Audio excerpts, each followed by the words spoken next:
senhora é a favor do aborto? Olha, essa pergunta é difícil, né? Depende.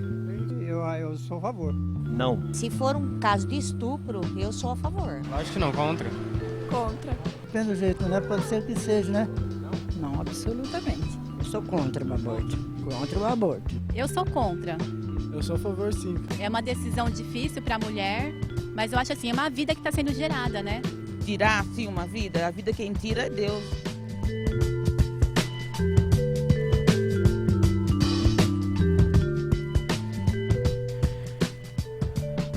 Em nosso caso, sendo o assassinato totalmente proibido, não podemos destruir nem mesmo o feto no ventre. Impedir um nascimento é tão somente um homicídio mais rápido. Não há diferença entre tirar-se a vida do que é nascido ou do que virá a nascer. Já é homem, aquele que se tornará em um. Na semente já tendes o fruto. Tertuliano, em seu livro Apologia. Tertuliano de Cartago foi um homem que viveu no período conhecido como Igreja Primitiva. Ele nasceu por volta de 160 d.C. e morreu por volta do ano 220. E já naquela época havia a consciência de que se matar uma criança ainda no ventre, que era uma prática comum em alguns povos pagãos, era um pecado contra Deus.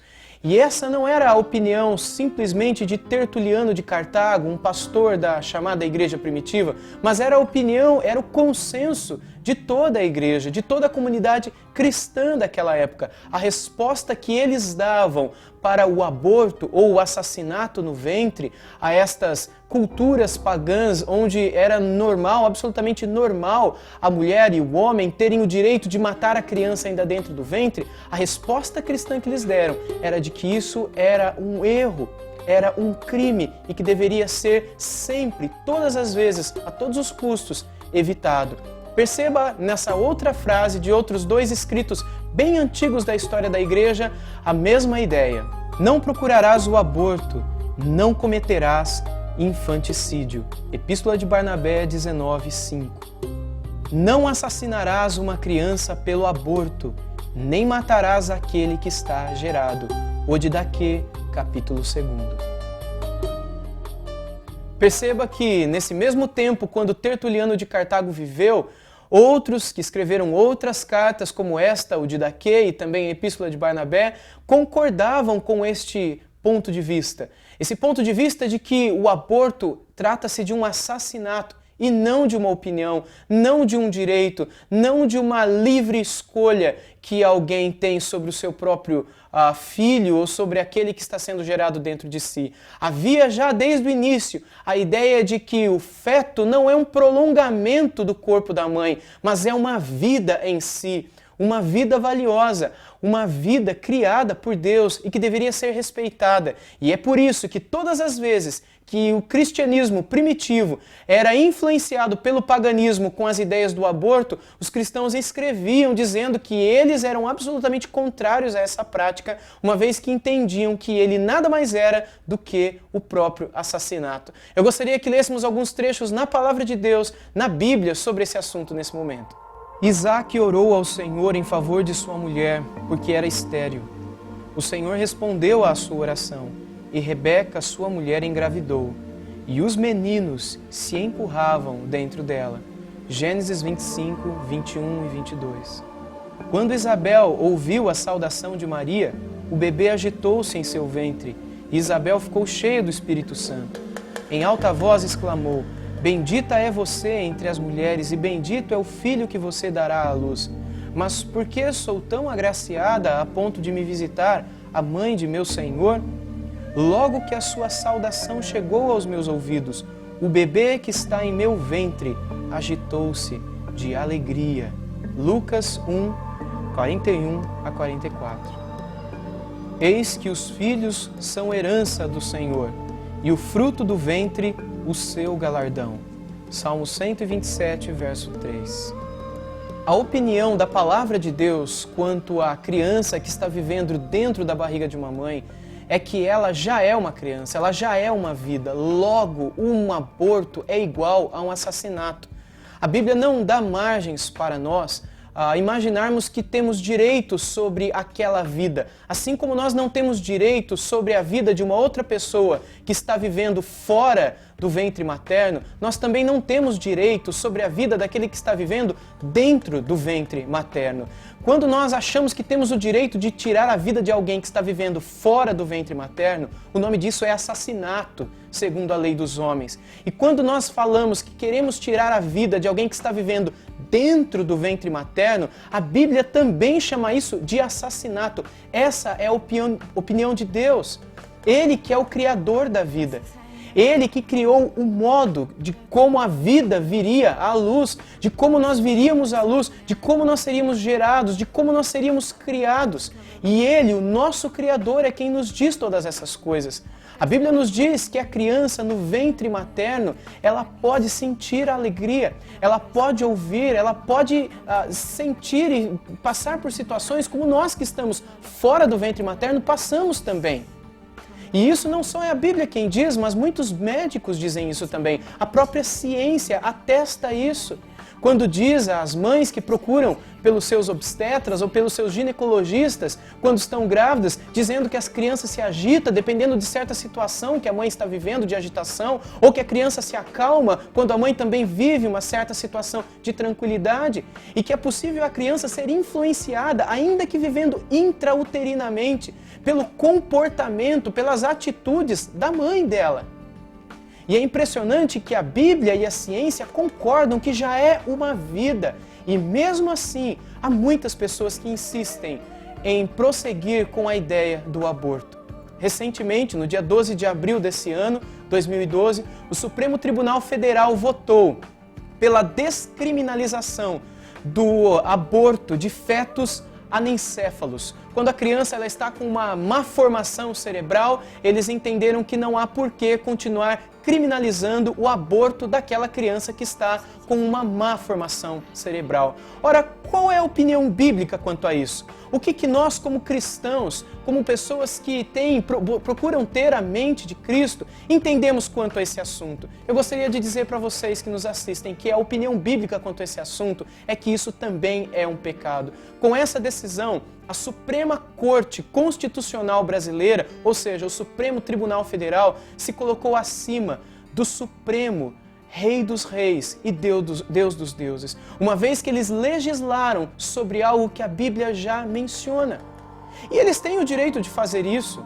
Segundo a visão absolutamente humana, eles podem caminhar como querem, mas é importante que se diga que a opinião cristã sobre esse assunto é que a palavra do Criador da vida é que, ainda que essa vida venha a viver por apenas alguns segundos e logo morra, ou alguns minutos, ou algumas horas, ou semanas, ou anos, como nós veremos no testemunho de uma garota neste programa, ainda que ele viva apenas alguns minutos e segundos ou horas, nós não temos o direito sobre aquela vida. É uma vida e nós devemos respeitá-la. Mas eu gostaria que você assistisse à opinião de algumas pessoas que entrevistamos durante essa semana nas ruas de nossa cidade, para que você perceba qual é a opinião que nós claramente percebemos que é unânime nas ruas. Pessoas que são contrárias ao aborto, mas que, infelizmente, não são contrárias ao assassinato de pessoas com uma má formação cerebral ou que possuam outras deficiências físicas. Preste atenção na opinião dessas pessoas.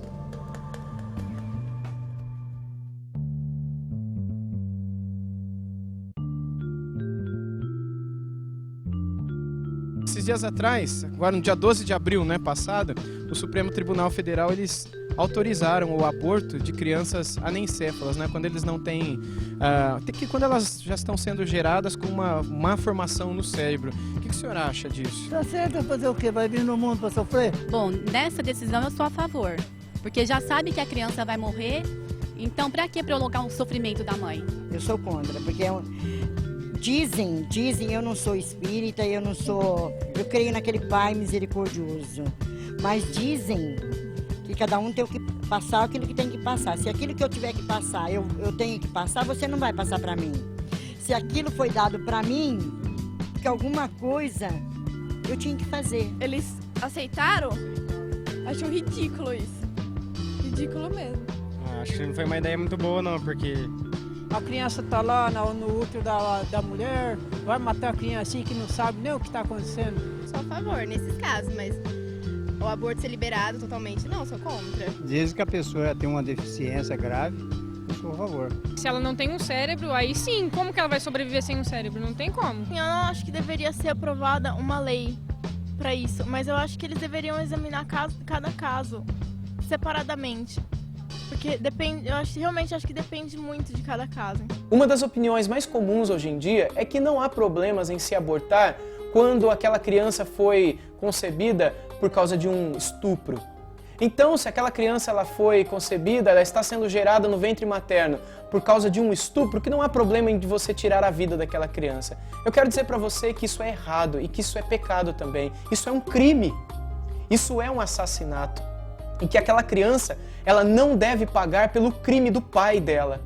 Pense você mesmo ou você mesma. Se você está considerando em abortar e talvez você tenha sido estuprada ou você conhece alguém que passou por essa situação horrorosa e terrível e esteja pensando na possibilidade do aborto, entenda, esse pecado do estupro em nada é maior do que o pecado do assassinato.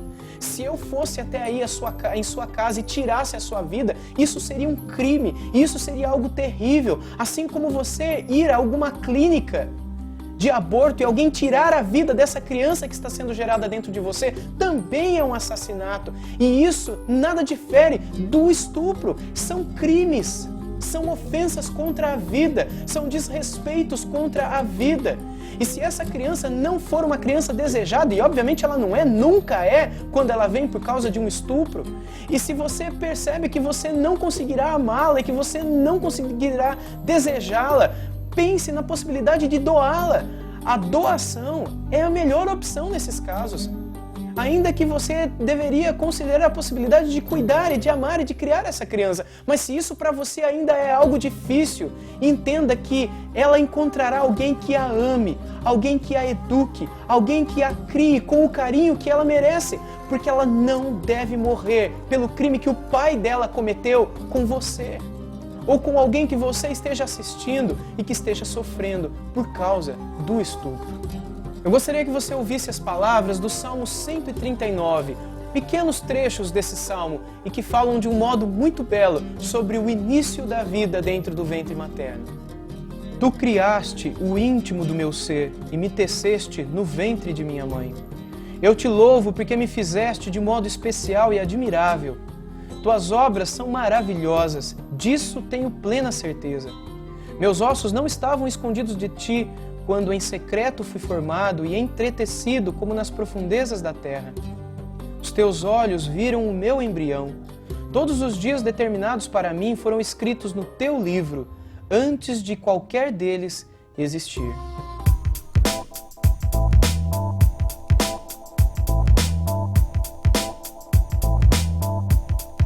Mas o senhor não acha que o aborto é uma forma de assassinar? Porque o aborto ele é a interrupção da vida de alguém, que outro alguém realiza.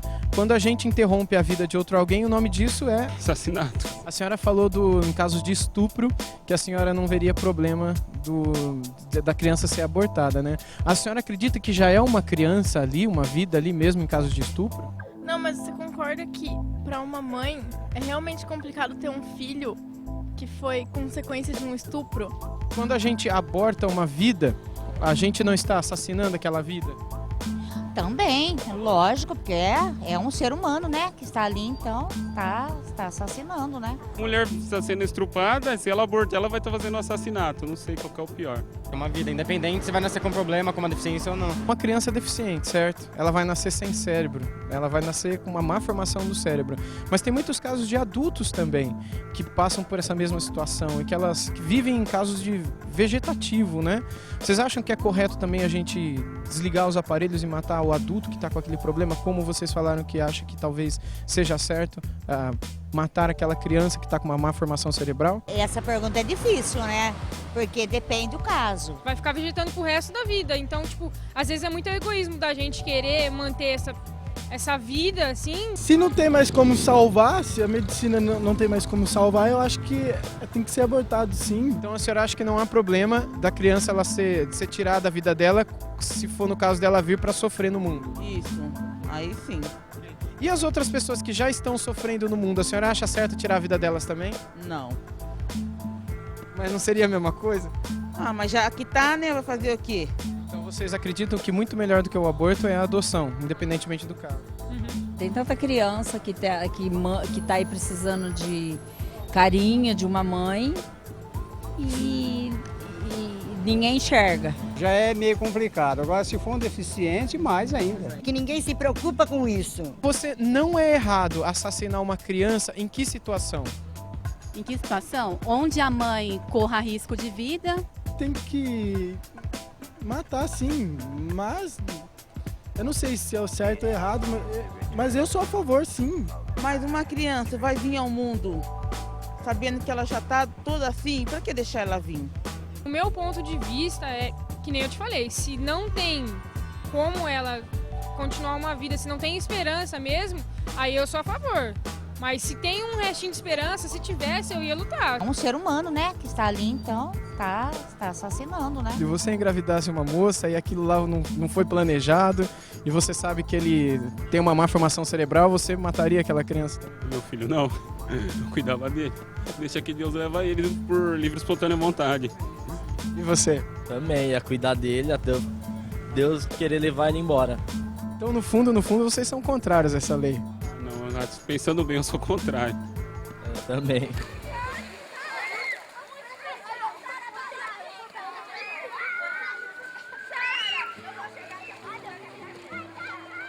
Eu gostaria de encerrar dando uma palavra para você sobre o perdão de Deus para a vida daqueles que praticam o aborto. Talvez você conheça alguém que tenha praticado o aborto, alguém que você ame, alguém que talvez você mesmo tenha incentivado a essa pessoa que abortasse. Talvez você praticou o aborto. Eu quero dizer para você que você não deve ficar totalmente desencorajado ou sem esperança, porque a Bíblia nos fala que o nosso Deus é alguém que nos perdoa dos crimes e dos pecados que cometemos, por mais terríveis que eles sejam. Ele nos diz em sua palavra que o seu Filho Jesus Cristo, na cruz do Calvário, sofreu e derramou o seu sangue e pagou pelos nossos pecados, sejam eles pequenos ou grandes, como nós costumamos dizer. Eu quero dizer para você que homens especiais da Bíblia, como Moisés, como o rei Davi, como o próprio apóstolo Paulo, que consentiu na morte de Estevão, foram homens que em alguns momentos de suas vidas cometeram esse pecado, esse crime de tirar a vida de outra pessoa. Mas foram homens que se arrependeram sinceramente desse pecado e que deram as costas para ele para nunca mais o cometerem. Se você algum dia cometeu esse pecado, saiba que a Bíblia diz para você na primeira epístola de João, capítulo 1, versículo 9, que se nós confessarmos os nossos pecados a Ele, Ele é fiel e justo para nos perdoar os pecados e nos purificar de toda a injustiça. E esse é o Deus que está diante de mim e diante de você. De modo que se você já praticou o aborto, entenda, há perdão para você se você se arrepender sinceramente desse pecado que você cometeu. Volte-se ele para o Senhor, que terá misericórdia dele. Volte-se para o nosso Deus, pois ele perdoará de bom grado. Isaías 55, verso 7.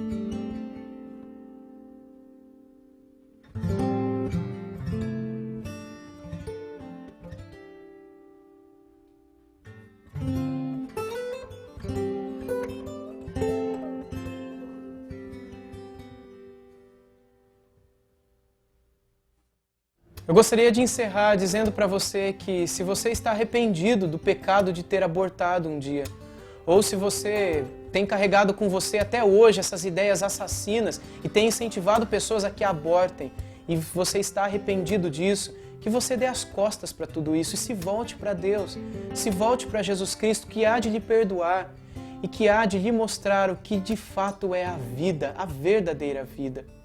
Eu gostaria de encerrar afirmando, sem medo de errar, que a decisão que o Supremo Tribunal Federal tomou no último dia 12 de abril de 2012 foi uma decisão, à luz da palavra de Deus, errada.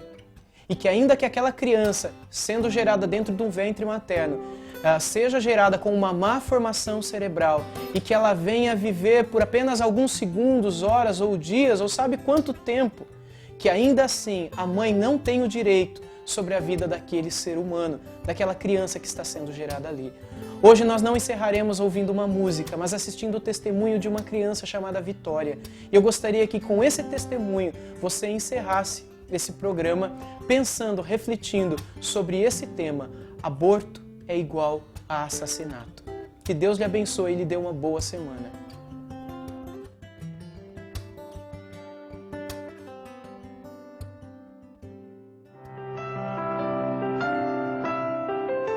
Vitória de Cristo é o nome dela e a história que vamos contar agora é impressionante. Ainda no pré-natal, Joana e Marcelo receberam uma notícia assustadora. O bebê tinha uma séria má formação cerebral. Antes nós escutávamos que era para simplesmente antecipar o parto, ou seja, era para abortar, que ela é incompatível com a vida, que a mãe corria muito risco e que ela não poderia cumprir nada na vida. Eles me falaram que com certeza o melhor naquela situação era a gente antecipar o parto, a gente interromper a gravidez da Vitória. E assim começou a luta do casal pela vida da pequena Vitória. Desde o início a gente queria, eu falei que eu queria continuar com a gravidez, que eu amava minha filha, eu queria dar oportunidade a ela de nascer, de viver o tempo que ela pudesse viver. E não é por causa de uma má formação que a gente vai descartar. Não, bem pelo contrário, aí que nós vimos que a gente precisava amar ainda mais, zelar ainda mais, né? E aceitar o plano de Deus para nossa vida. Vitória nasceu e precisou ficar 5 meses na UTI neonatal, com cuidados especiais. Foi nesse período que ela passou por uma cirurgia reparadora da caixa craniana e assim a possibilidade de Vitória ir para casa começou a ficar cada vez mais perto. E foi isso que aconteceu, para a surpresa de todos. Contra todas as previsões médicas, Vitória hoje, com 2 anos e 2 meses, se alimenta normalmente, engatinha com ajuda e recentemente começou a sorrir com as brincadeiras. Para os pais, o futuro, embora continue incerto, o hoje é vivido com esperança de que dias melhores virão. Hoje, Vitória faz fisioterapia para fortalecer a musculatura, além de terapia ocupacional. A mãe se dedica integralmente à filha e o casal pretende ter outros filhos. Quando pergunto se a mãe se arrepende de não ter interrompido a gravidez, a resposta vem do coração. Em momento algum eu me arrependo. Teve momentos que eu tive medo, mas eu sentia que eu tinha que amá-la, eu sentia que eu tinha que cuidar dela. E quando ela nasceu, eu tive certeza absoluta de que eu tinha feito a coisa certa. Assim, quando eu a vi, eu vi, é um bebê, é minha filha, é uma criança. Como eu poderia ter interrompido? Como que poderia ter privado ela do direito dela de nascer, do direito dela de viver? Hoje, Joana e Marcelo ajudam outros pais com o mesmo problema e aconselham a não optarem pelo aborto, mesmo em caso de anencefalia. Assim, liberar o aborto é a mesma coisa de falar, a minha filha ela não tem potencial para fazer uma faculdade, por exemplo. Então vamos eliminá-la. Vamos matá-la? Será que alguém teria a capacidade de olhar para ela e falar, olha, ela tem uma má formação, ela nasceu sem calota craniana, ela é anencéfala, vamos matar essa doçura, vamos matar essa menina tão amável? Eu acredito que o pior do ser humano, o ser humano mais frio possível, não conseguiria tomar essa decisão, né, de matar uma menina tão inocente, tão linda e tão cheia de vida. Entendo que muitas crianças não vivem tantos dias, mas têm o mesmo direito que a Vitória, né? O direito de viver.